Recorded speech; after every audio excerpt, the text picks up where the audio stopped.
Capítulo 5. La muchacha del jardín. Hacía algún tiempo que me había dado cuenta de que me hallaba en casa de Mintep, el rey, y que el país se llamaba Bepaja. Jon, que al principio creí que era su nombre, resultó ser el título que se le daba y que equivalía a rey en el lenguaje antoriano. Supe que Duran era de la casa de Farik Toltar y Camlot eran sus hijos. Zuro, una de las mujeres que había conocido, estaba concedida a Duran, y la otra, Alzo, a Oltar.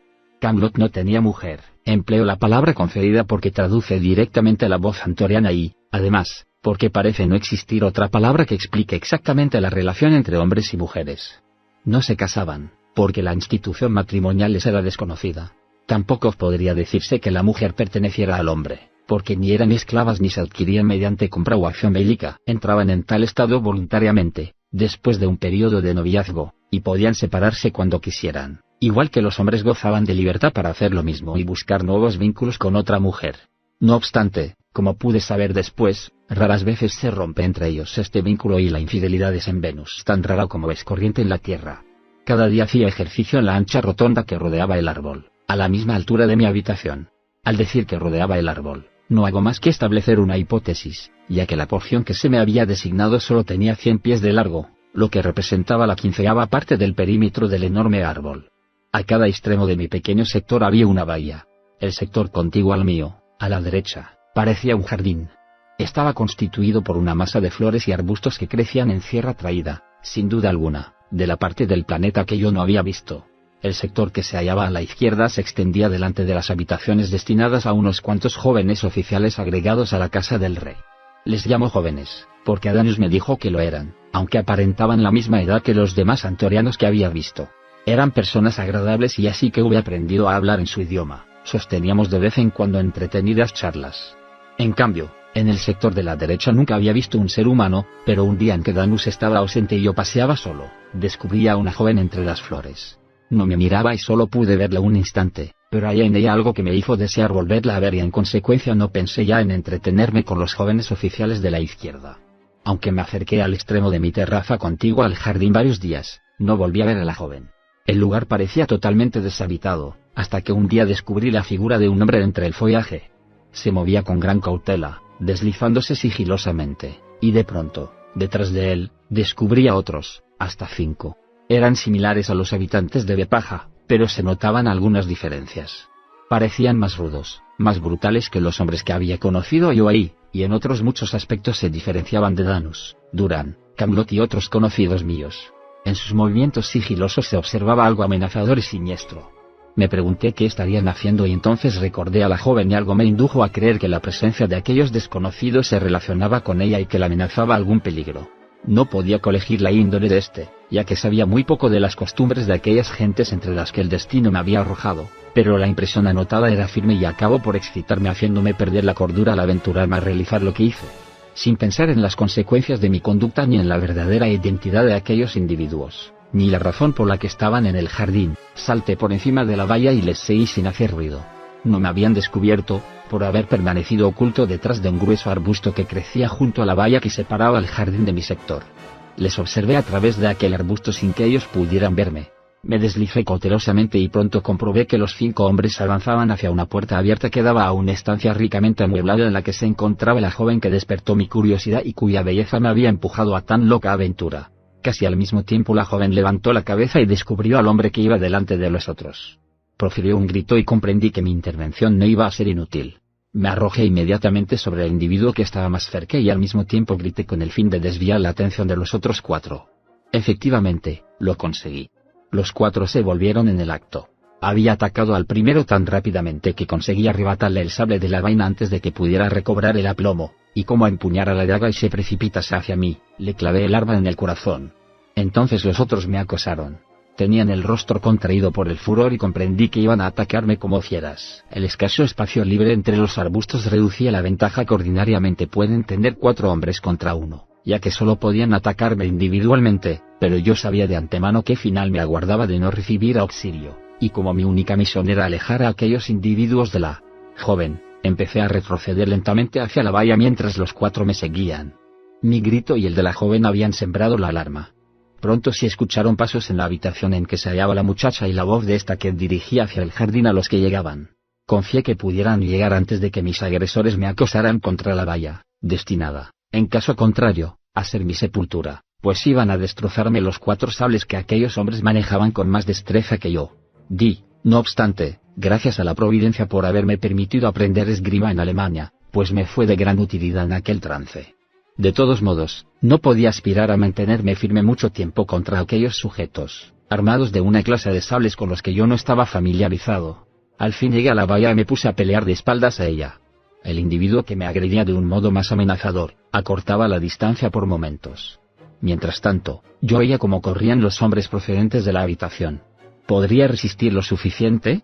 En aquel instante, mi oponente me dirigió un terrible tajo a la cabeza y yo, en vez de parar el golpe, me aparté de un brinco y casi simultáneamente el ataque. Lo rudo del golpe que pensaba propinarme le hizo perder el equilibrio y su cuerpo quedó descubierto. Mi sable le cortó de un golpe la yugular. En el acto ocupó su puesto otro de los agresores. Al menos, me sentí aliviado por la idea de que la joven se había salvado. Solo me restaba seguir defendiéndome ahí hasta terminar hecho pedazos, destino que acababa de aplazar por puro milagro. Blandí de nuevo el sable dirigiendo la punta hacia mi nuevo agresor y mientras la hundía en su pecho, di media vuelta y salté por la valla de mi sector. Volví luego la mirada y vi una docena de guerreros de Bepaja que se abalanzaban contra los 2 intrusos restantes acuchillándolos como si fueran bestias. No se oyeron gritos ni otro ruido que no fuese el chasquido seco de los sables, mientras aquellos 2 hombres se defendían tan desesperada como inútilmente. Los de Bepaja no abrían los labios. Parecían sorprendidos y, en cierto modo, intimidados, aunque su expresión de terror no podía obedecer al miedo que pudieran producirles aquellos intrusos ya vencidos. Debía existir otra causa que no se me alcanzaba. Existía algo misterioso en su aspecto, en su silencio y en su actitud, así que acabó la pelea. Recogieron rápidamente los cadáveres de los 5 individuos y los sacaron fuera del jardín arrojándolos a aquel abismo sin fondo de la selva, cuya profundidad nunca habían podido calcular mis ojos. Comprobé que no me habían descubierto, igual que la joven. Me pregunté cómo se explicarían la presencia de los cadáveres de los hombres que yo había matado, pero fue algo que no pude aclarar. Todo aquello me pareció muy misterioso y únicamente obtuve la debida explicación en el transcurso del tiempo y de los acontecimientos. Creí que Danus mencionaría el incidente ofreciéndome la oportunidad de interrogarle, pero no lo hizo y por una razón indefinida yo no quise hacer alusión alguna a lo ocurrido. Tal vez me callé por un complejo de modestia. Mi curiosidad respecto a los pobladores del planeta era insaciable y temo que llegué a aburrir a Danus con mis incesantes preguntas, aunque procuraba excusarme con el argumento de que solo podría perfeccionarme en su idioma oyendo hablar mucho. Danus, que era un hombre agradabilísimo, me aseguraba que no solo constituía para él un placer informarme de lo que me interesaba, sino que tenía el deber de hacerlo, puesto que el jo le había ordenado que me instruyera cumplidamente sobre la vida, costumbres e historia de Bepaja. Una de las cosas que me sorprendían era por qué personas tan inteligentes y cultas vivían entre árboles, al parecer sin servidumbre ni esclavos y sin relación alguna, al menos que yo supiera, con otros pueblos. Por eso se lo pregunté un día. Es una historia muy larga, repuso. Una gran parte podrías leerla en los libros de historia que se alinean en esos estantes, pero voy a hacerte un pequeño resumen, que pueda satisfacer en líneas generales tu curiosidad. Hace centenares de años los reyes de Bepaja regían los destinos de una gran nación. No estaban sus territorios confinados a estos bosques, sino que formaban un gran imperio con millares de islas, que se extendía desde Estrabol a Canbol, abarcaba grandes extensiones de territorio y océanos, populosas ciudades, y enorgullecíase de poseer un comercio floreciente que jamás había sido superado por ningún otro país en el curso de los siglos. Los habitantes de Bepaja sumaban en aquella época millones y millones. Pululaban por sus caminos los mercaderes, los empleados, los esclavos, y existía un número más reducido de trabajadores intelectuales. En esta última clase social se incluían los hombres de ciencia, los abogados, los hombres de letras y los artistas. Los jefes militares se seleccionaban entre los de todas las clases sociales. Por encima de todos ellos estaba el jon hereditario. Las líneas divisorias de las clases sociales no se hallaban trazadas de un modo estricto. Un esclavo podía convertirse en hombre libre y los hombres libres podían escoger la profesión que les pareciera adecuada a su capacidad. En sus relaciones sociales, los 4 estamentos más importantes no se interferían, debido a que los componentes de cada uno de ellos tenían poco de común con los de los otros, aunque no ocurría esto por motivos de superioridad o inferioridad. Cuando un miembro de clase inferior se había ganado, por su cultura, por sus estudios o por su ingenio una posición en la clase más elevada, era recibido en un plano de absoluta igualdad, sin que nadie se preocupara de sus antecedentes. Bepaja era una nación próspera y feliz, pero había descontentos. Eran los perezosos y los incompetentes, y en su mayor parte pertenecían al sector criminal. Sentían envidia de aquellos que habían conseguido una posición que ellos se consideraban incapaces de alcanzar. Durante mucho tiempo fueron el origen de pequeñas discordias y disensiones, pero la gente no les prestaba ninguna atención o se burlaba de ellos. Sin embargo, encontraron un jefe. Era un obrero llamado Thor, hombre de antecedentes penales. Este individuo fundó una sociedad secreta que se llamó Torista y predicó un evangelio denominado torismo. Por medio de la propaganda consiguió muchos prosélitos, y como todas sus energías iban dirigidas contra una de las clases sociales, obtuvo la simpatía de las otras tres, aunque, naturalmente, consiguió pocos partidarios entre los comerciantes, empleados y agricultores. La única finalidad de los jefes toristas era el poder y encumbramiento personal. Sus móviles eran totalmente egoístas, pero como se movían entre masas ignorantes, no les fue difícil disimular sus propósitos. La consecuencia fue que estalló una sangrienta revolución, sumiendo en el caos la civilización y el progreso. El objetivo de los revolucionarios era la destrucción de la clase culta. Los que perteneciendo a las otras clases se opusieran a sus designios, serían juzgados y aniquilados. El Hong y su familia habrían de ser asesinados y una vez conseguido todo esto, el pueblo sería libre. No habría amos, ni contribuciones, ni leyes. Efectivamente, consiguieron aniquilar a muchos de nosotros y a una gran parte de los comerciantes, y entonces las masas comprendieron lo que los agitadores sabían perfectamente, que alguien debía gobernar. Los jefes del torismo se aprestaron a apoderarse de las riendas del poder. El pueblo había cambiado el benévolo gobierno basado en la experiencia de la clase culta por el de los incompetentes toristas. Los bepajanos quedaron virtualmente sometidos a una terrible esclavitud. Un ejército de espías los vigilaba y otro de guerreros les impedía revolverse contra sus nuevos señores. Las masas se sintieron miserables y horriblemente desdichadas. Los que conseguimos huir con nuestro Hong buscamos cobijo en estos bosques lejanos y deshabitados. Aquí construimos 3 ciudades como esta, muy lejos de la tierra firme, para que no pudieran ser descubiertas. Nos trajimos nuestra cultura y muy pocas cosas más, pero nuestras necesidades son escasas y nos sentimos felices. No volveremos al viejo régimen si podemos evitarlo. Hemos aprendido la lección. Un pueblo dividido por rencillas internas no puede ser nunca feliz. Donde existen las diferencias de clase, surgen las envidias y los celos. Entre nosotros no existe nada de esto, pues todos pertenecemos a la misma clase social. No tenemos criados y todo lo que hemos de hacer lo hacemos mejor que nuestros antiguos sirvientes. Hasta los que sirven al Hong no son criados en la verdadera acepción de la palabra, ya que sus cargos son considerados como una distinción honorífica, y los demás distinguida alcurnia. Entre nosotros, se turnan en tal servicio. Lo que no comprendo es por qué vivís entre árboles, a tanta altura del suelo observé. Durante mucho tiempo los turistas nos persiguieron para matarnos, explicó Danus, y nos vimos obligados a vivir en lugares ocultos e inaccesibles, y este tipo de ciudad constituyó la solución del problema. Aún nos persiguen los turistas y de vez en cuando hacen terribles incursiones, pero ahora con una finalidad muy distinta. En vez de pretender matarnos, quieren capturar todos los que puedan de nosotros. Como aniquilaron al cerebro de la nación, su civilización está en decadencia. Las enfermedades los acosan y ellos se ven impotentes para contrarrestarlos, y la vejez ha hecho su reaparición entre ellos y se lleva sus presas. Por esto procuran apoderarse de la inteligencia y de la cultura que han sido incapaces de crear y que solo nosotros poseemos. Signo de interrogación abierta. ¿Que reaparece la vejez? ¿Qué quieres decir? Signo de interrogación abierta. ¿No has observado que entre nosotros no hay signos de vejez? Me preguntó.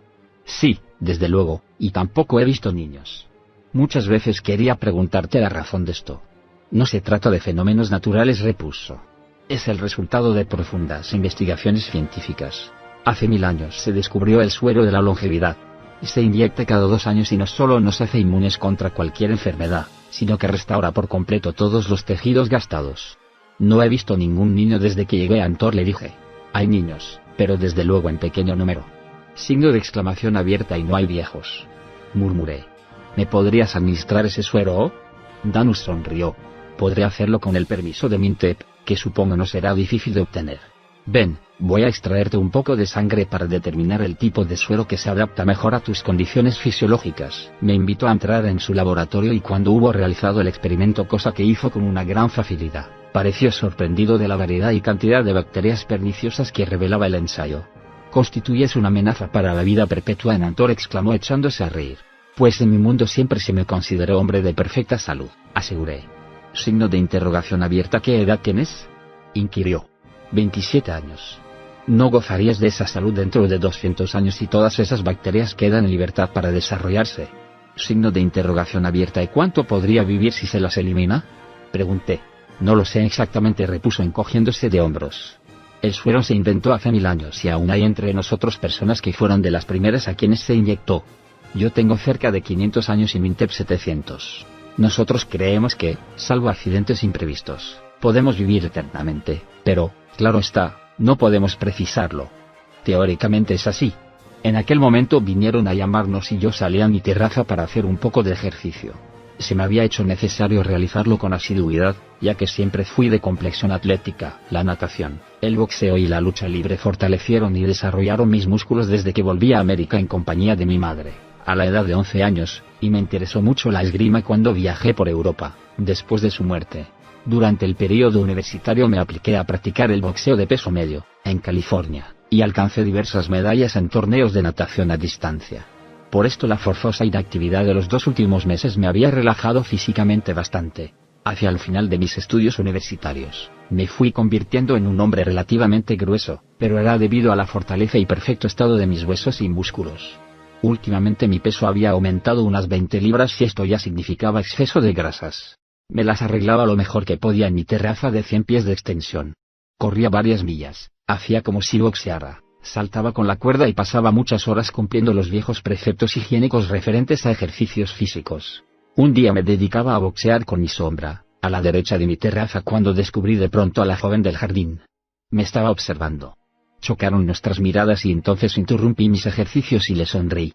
Su rostro se cubrió de pavor y huyó velozmente. Yo me quedé desconcertado, sin comprender la causa de tan extraña actitud. Me volví atónito a mi habitación, olvidando el ejercicio.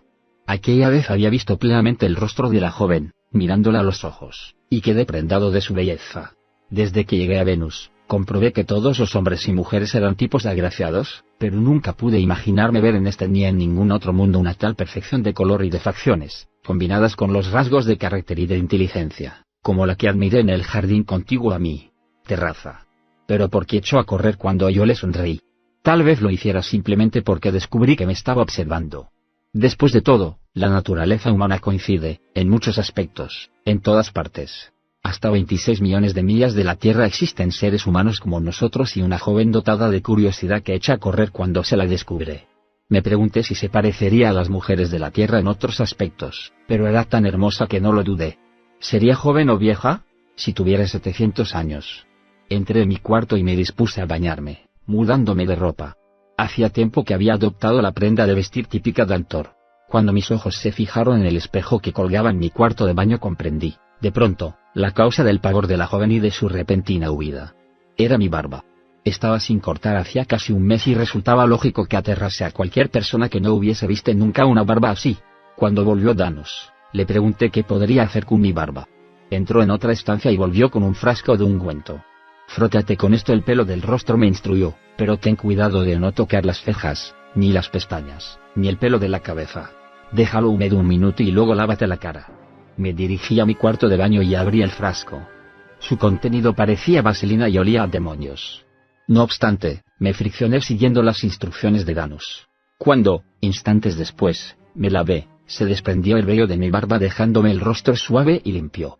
Corrí a la habitación donde había dejado a Danos. «Eres realmente guapo», observó. ¿A todos los hombres de ese fabuloso mundo del que me has hablado les crece el pelo en la cara? A casi todos, repuse. Pero en mi país la mayoría se afeitan quitándoselo. Supongo que las mujeres no dejarán de afeitarse, observó. Una mujer con pelo en la cara sería una cosa verdaderamente repulsiva en Antor. Es que nuestras mujeres son imberbes, le aseguré. Signo de interrogación abierta. ¿Y los hombres no? ¡Qué mundo tan fantástico! Pero si a los de Antor no les crece la barba, ¿para qué necesitáis esa pomada que me diste? Le pregunté. Es un auxiliar eficacísimo para la cirugía, me explicó. En el tratamiento de heridas y lesiones en la cabeza es necesario eliminar el cabello de la zona objeto del tratamiento. Este ungüento cumple esta misión mucho mejor que el afeitado y además retarda el crecimiento del cabello nuevo, durante algún tiempo. Signo de interrogación abierta. ¿Pero entonces el cabello vuelve a crecer? Sí, si no se aplica el ungüento con cierta asiduidad. Signo de interrogación abierta. ¿Con qué frecuencia? Le pregunté. Úsalo durante 6 días consecutivos, y entonces el pelo ya no te crecerá más en la cara. Nosotros solemos aplicarlo así en la cabeza de los criminales convictos y confesos. Cuando vemos a un hombre calvo que lleva una peluca, procuramos vigilar las cosas que nos pertenecen. En mi país, cuando vemos un hombre completamente calvo, observé, lo vemos generalmente vigilando a sus hijas.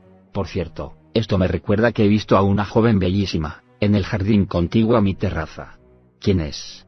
Es alguien a quien no debes mirar, repuso. Yo, en tu caso, no me atrevería a mencionar otra vez que la has visto. ¿Y te vio ella? Sí. Signo de interrogación abierta. ¿Y qué hizo? Inquirió, muy serio. Pareció asustarse mucho y escapó. ¿Acaso hubiera sido preferible que no te acercaras a esa parte de la terraza?, sugirió. Formuló su respuesta en unos términos y en un tono que no parecía emitir réplica y, por consiguiente, no insistí más en el asunto. No cabía duda de que en todo ello se ocultaba un misterio. Era el primer enigma que se presentaba en Bepaja y por eso era natural que despertase mi curiosidad. ¿Por qué no debía mirar a aquella joven? No era la primera vez que miraba a las mujeres sin caer en una falta condenable. Era solo aquella joven a la que me estaba vedado mirar, o se refería al consejo a otras mujeres igualmente sagradas. Se me ocurrió la idea de que pudiera ser una sacerdotisa o cosa parecida, pero descarté la hipótesis, ya que estaba convencido de que aquella gente no tenía religión de ninguna clase, o al menos yo no había descubierto el menor vestigio durante mis conversaciones con Danus. Más de una vez traté de explicarle la conveniencia de tener una creencia religiosa y me refería a los credos prevalecientes en la Tierra, pero no halló en mis palabras más interés que mi idea de hacerle ver la existencia de un sistema solar.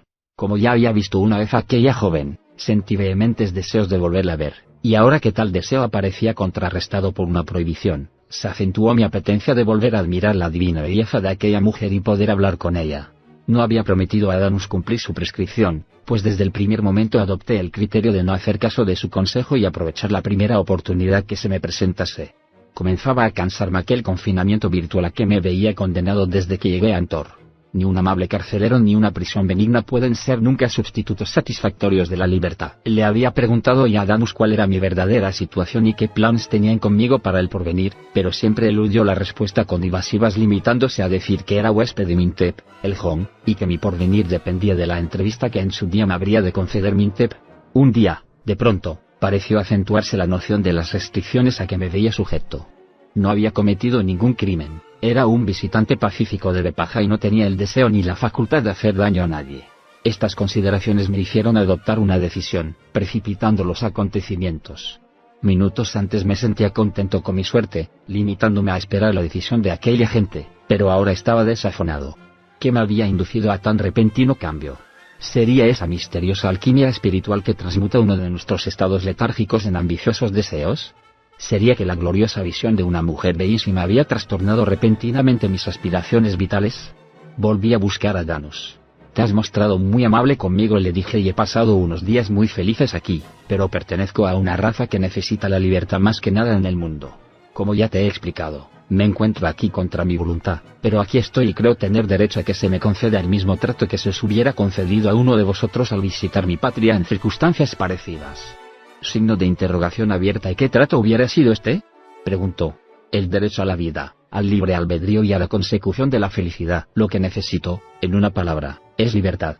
No creí necesario aludir a otros motivos de diversión, tales como banquetes de cámaras de comercio, almuerzos de las sociedades rotarias y de kiwanis, triunfales procesiones, ajetreos de la bolsa de valores, barullo periodístico y fotográfico, cinematógrafo.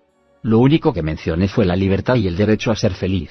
Pero, amigo mío, cualquiera creería por tus palabras que estás encarcelado, exclamó. Y lo estoy, Danus, repuse. Nadie lo sabe mejor que tú. Siento que opines de ese modo. Carson se limitó a contestar encogiéndose de hombros. Signo de interrogación abierta. ¿Cuánto va a durar esta situación?, insistí. Danus vaciló un momento. El Hong es el Hong, replicó. Él te mandará llamar en su día. Hasta entonces continuemos viviendo en la camaradería que nos ha unido hasta ahora. Confío que nuestra amistad no cambie nunca, Danus, le dije, pero deberías comunicar a Mintep, si te parece bien, que no puedo continuar aceptando su hospitalidad más tiempo. Si no me manda a llamar pronto, me marcharé por propia iniciativa. No lo intentes, amigo mío, me aconsejó. Signo de interrogación abierta. ¿Por qué? Porque no podrías conservar la vida media docena de pasos más allá de la residencia que se te ha designado, afirmó muy serio. Signo de interrogación abierta. ¿Y quién me impediría marcharme? En el pasillo hay soldados de guardia, me explicó, y tienen órdenes terminantes del Hong. Signo de exclamación abierta. Y dices que no soy un prisionero. Exclamé con una sonrisa amarga. Lamento que hayas planteado el asunto, me explicó, porque, de otro modo, nunca lo hubieras sabido. Era una mano de hierro en un guante de terciopelo. Ojalá no tuviera que enfrentarme con un lobo disfrazado de oveja. Mi situación no era precisamente envidiable. No me quedaba ni siquiera el recurso de la huida ni sabía dónde dirigirme. Pero no quería ausentarme de Bepaja. Había visto una joven en el jardín. Capítulo 6. Recogiendo Tarel. Transcurrió una semana durante la cual me despojé completamente de mi barba rojiza y recibí una inyección del suero de la longevidad. Esto último me hizo suponer que tal vez Mintep pensara devolverme la libertad, ya que sería absurdo hacer inmortal a una persona tenida por presunto enemigo y que se guarda prisionera, pero más tarde supe que el citado suero no confería la inmortalidad absoluta. Mintep me hubiera podido aniquilar si hubiese querido. Ello hizo nacer en mi pensamiento la idea de que pudieran administrarme el suero a fin de colocarme en situación más segura para ellos. Mis recelos crecían por momentos. Mientras Danius me inyectaba el suero, le pregunté si había muchos médicos en Bepaja. No tantos como había hace 1000 años, en proporción a nuestros habitantes, repuso. Ahora todo el mundo recibe ilustración sobre el cuidado corporal y los conocimientos más esenciales para conservar la salud y la longevidad. Incluso sin el suero, procuramos aumentar nuestras resistencias contra las enfermedades corporales, y nuestra población podría vivir mucho. La higiene, la dieta y el ejercicio físico realizan milagros por sí mismos. Pero necesitamos doctores. El número de estos se ha limitado ahora a 1 por cada 5000 ciudadanos, y además de administrar el suero, los médicos atienden a los que sufren heridas por accidentes de la vida cotidiana, en la caza o en la guerra.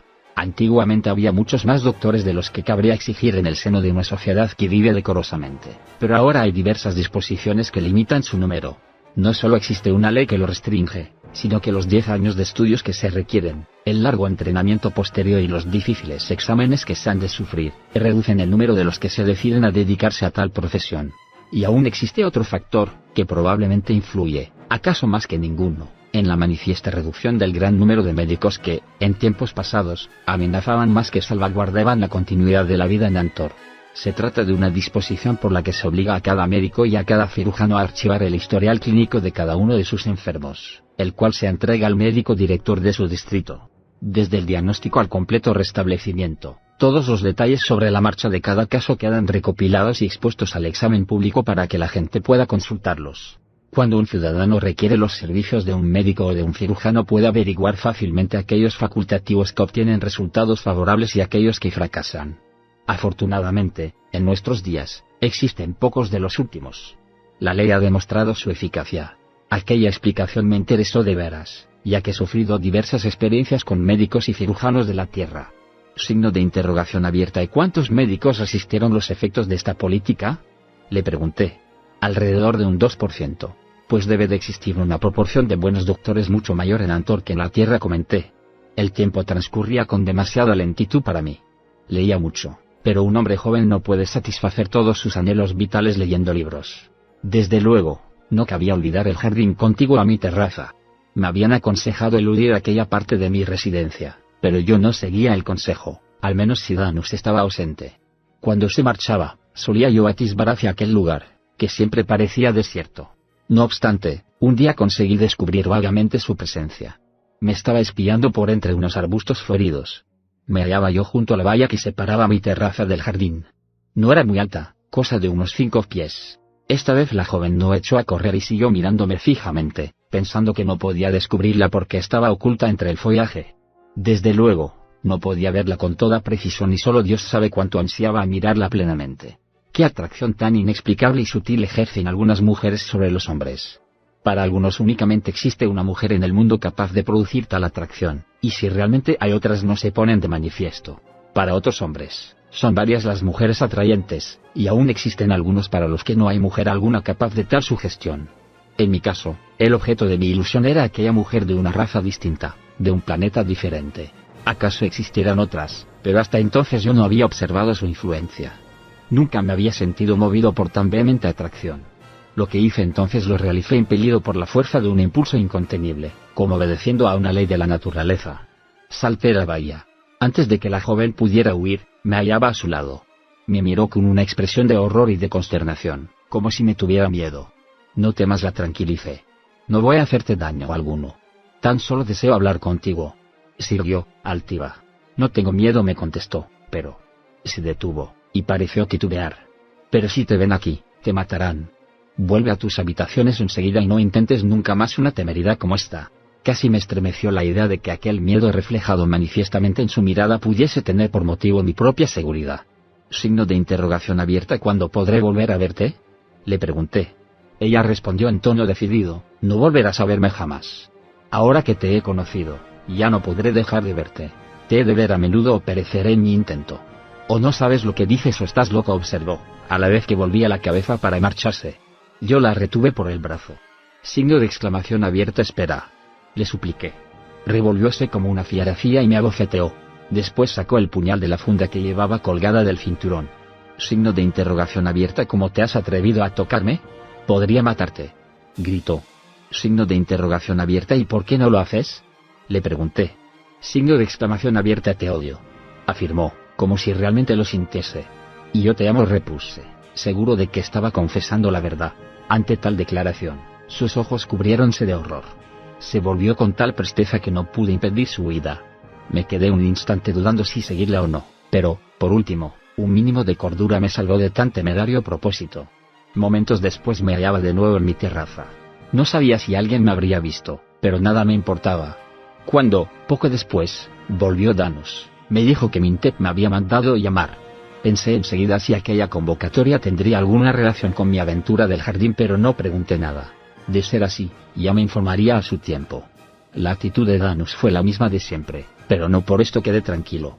Empezaba a temer que los antorianos fuesen unos maestros en el arte de disimular. Me acompañaron dos de los jóvenes oficiales que residían en las estancias contiguas y me condujeron a una habitación en la que el Hong había de interrogarme. No podría determinar si aquellos oficiales me escoltaban para evitar mi huida. Hablaron conmigo cordialmente durante el breve trayecto que recorrimos por el pasillo y mientras subíamos por la escalera, pero también los guardianes charlan a veces con los condenados. Me acompañaron a la estancia donde se hallaba el Hong. Esta vez no se encontraba solo. Estaba rodeado de algunos individuos y entre ellos reconocí a Duran, Oltar y Camblot. En cierto modo, la reunión me recordaba la convocatoria de un jurado y llegué a temer que realmente se dispusieran a dictar una sentencia. Saludé al Hong con una inclinación de cabeza y él me correspondió amablemente dedicándome una sonrisa. Me miró un momento. Cuando me vio por primera vez, iba yo ataviado con mis prendas de vestir normales, pero ahora me vestía, o más bien me desvestía, al modo típico de Bepaja. Tu piel no es tan clara como creía, comentó. Mi estancia en la terraza en contacto con la luz la ha oscurecido, repliqué. No podía decir que era obra de los rayos del sol, ya que en su lenguaje no existía palabra que tradujera la voz sol, puesto que les era desconocida su existencia. No obstante, la verdadera que los rayos ultravioleta, al cruzar la capa de nubes que envuelve el planeta, había teñido mi piel con tanta eficacia como si realmente hubiera estado expuesta directamente a los rayos del sol. Supongo que te habrás sentido feliz entre nosotros, me dijo. He sido tratado cariñosamente y con toda consideración, repuse, y me he sentido todo lo feliz que puede sentirse razonablemente un prisionero. Apareció en sus labios la sombra de una sonrisa. Eres bastante ingenuo, observó. La ingenuidad es una característica del país de donde procedo. La verdad es que no me gusta la palabra prisionero. Ni a mí tampoco, Hong, pero me agrada decir la verdad.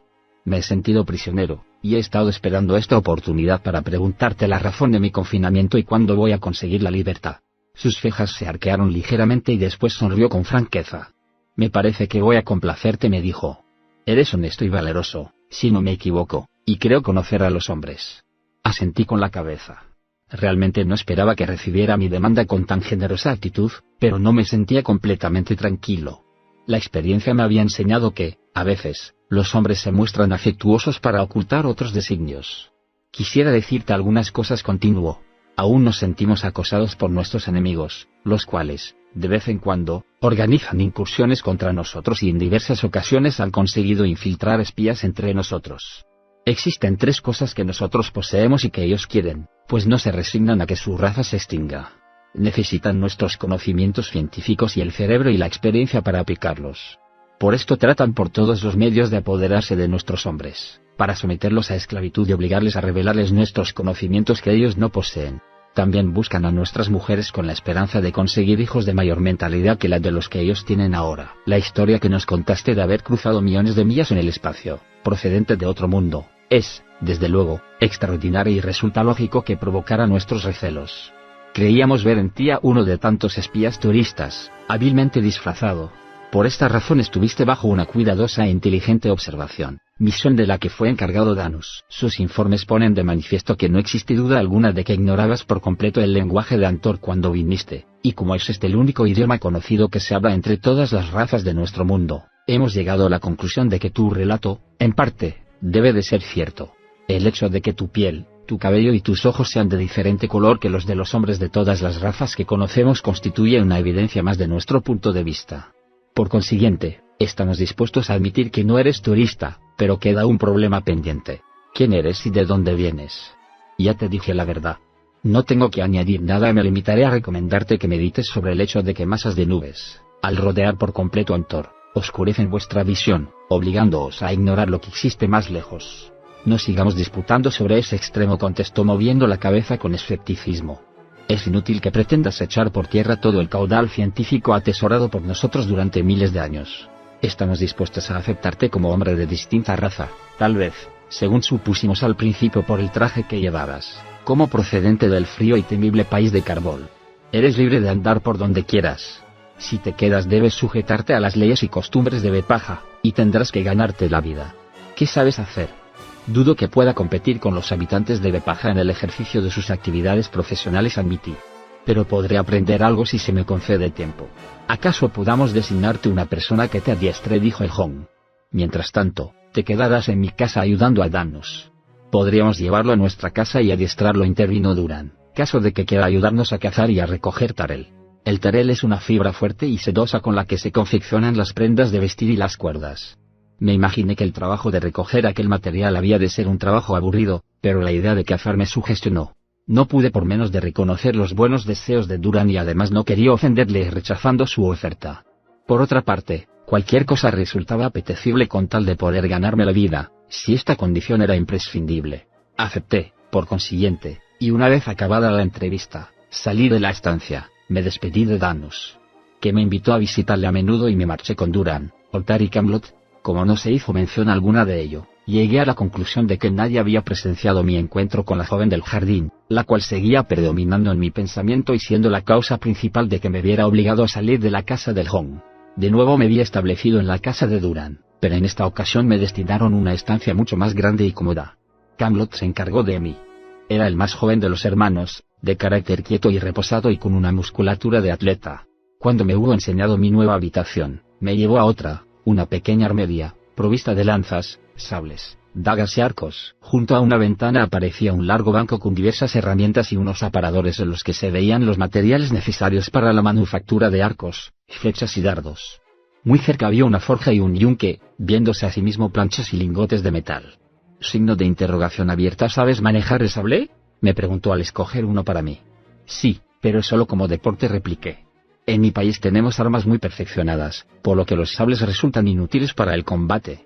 Me hizo preguntas sobre aquellas armas y mostró mucho interés en la descripción de las armas de fuego de la tierra. En Antor tenemos armas parecidas, repuso, aunque los de Bepaja no las poseemos, debido a que la materia prima necesaria se encuentra en el centro del país de los turistas. Esas armas se cargan con un material que emite rayos de ondas extremadamente cortas, capaces de destruir los tejidos animales, pero solo emiten esos rayos cuando están expuestas a la radiación de otro raro elemento. Hay varios metales que son impermeables a tales rayos. Esas planchas que ves en las paredes, las de metal, son un elemento protector contra los rayos indicados. Las mencionadas armas están provistas de un obturador de idéntico metal, encargado de separar los dos elementos. Cuando el obturador se abre y uno de los elementos queda expuesto a las emanaciones del otro, el destructor rayo R queda libre y pasa a lo largo del cañón del arma, dirigiéndose hacia el objetivo deseado. Fuimos nosotros los que inventamos y perfeccionamos esa arma, y ahora la utilizan contra nosotros. No obstante, nos las arreglamos muy bien con lo que poseemos, siempre que nos mantengamos en el seno de nuestros árboles. Además de un sable y una daga, necesitarás un arco, unas flechas y una lanza. Y mientras iba enumerando esas armas fue seleccionando uno de cada uno de los citados objetos, el último de los cuales era, en realidad, una pesada jabalina. En el extremo de esta arma había un anillo giratorio y atado a este había una cuerda delgada y larga provista de un gancho al final. Camlot enredó de un modo especial esta cuerda que no era más pesada que un bramante vulgar y la metió en un pequeño orificio abierto en uno de los lados. Signo de interrogación abierta. ¿Para qué sirve esa cuerda? Pregunté examinando el arma. Tenemos que cazar en lo alto de los árboles, y si no fuera por ella perderíamos muchas lanzas. Pero la cuerda no es lo bastante resistente.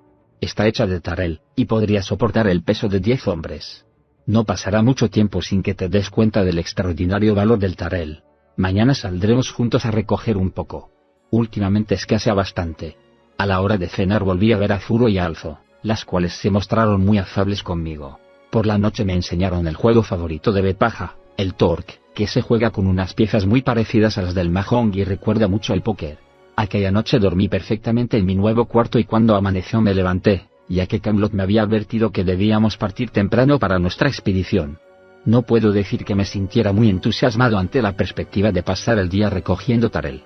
El clima de Bepaja es cálido, casi bochornoso y me forjé la idea de que aquella excursión iba a ser monótona y desagradable, igual que si estuviera recogiendo algodón en el Valle Imperial. Después de un frugal almuerzo, en cuya preparación ayudé a Camelot, me dijo que recogiera mis armas. Siempre debes llevar encima el sable y la daga, me advirtió. Signo de interrogación abierta. ¿Incluso en casa? Pregunté. Donde te encuentres. No solo es una costumbre, sino una ley. No sabemos cuándo se nos puede llamar para defender nuestras personas, nuestras casas o nuestro home. Ahora no olvides la lanza, pues vamos a recoger tarel. No podía explicarme de qué podría servirme la lanza para recoger tarel, pero no me olvidé ninguna de las armas que me mencionó, y cuando nos reunimos me entregó un saco provisto de una cuerda que había de colgarme a la espalda. Signo de interrogación abierta. ¿Es para el tarel? Pregunté. Me dijo que sí. Pues, por lo visto, no confías en recoger mucho, observé. ¿Acaso no tengamos nada? Repuso. Si consiguiéramos llenar el saco entre los dos podríamos sentirnos satisfechos. No dije nada más, pensando que era preferible aprender con la experiencia a seguir demostrando mi vergonzosa ignorancia.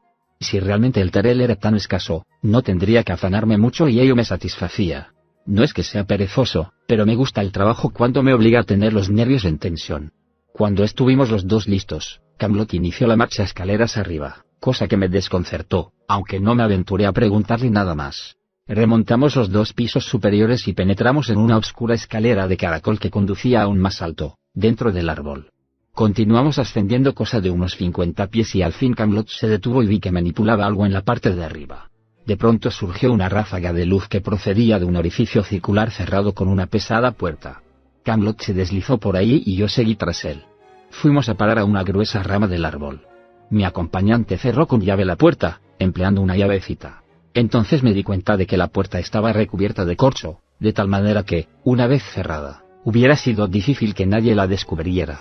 Con una agilidad casi de mono, Camelot trepó, mientras yo, de una manera parecida, le seguí, agradeciendo la menor gravedad de Venus, aunque fuera escasamente inferior a la de la Tierra, ya que mi naturaleza no fue nunca precisamente arbórea.